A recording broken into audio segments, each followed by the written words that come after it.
The Titanic experience began here on the Nomadic. This was the tender, the taxi that ferried people from the mainland out to the big ship itself.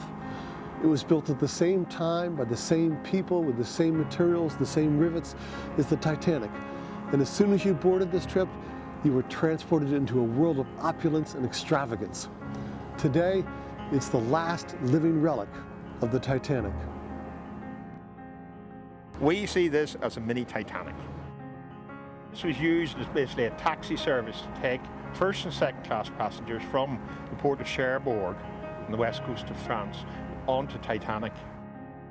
The guys who worked on Titanic also worked on this vessel.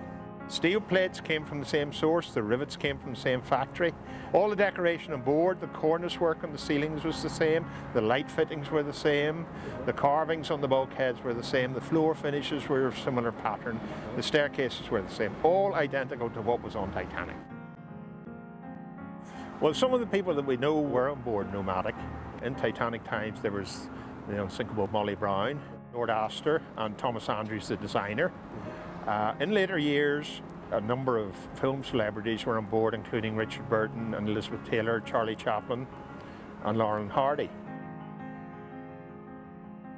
Belfast is the birthplace of Titanic. This is where she was built. She spent her first 4 years in Belfast. Now, the importance of the Nomadic to the whole Titanic story, the RMS Titanic, which was the most luxurious and largest ship in the world in 1912, was built by Harland Wolff, and the owners were the White Star Line. The White Star Line were the largest liner company in the world at the time, and the SS Nomadic, which was built at the same time, is the world's only remaining White Star Line vessel.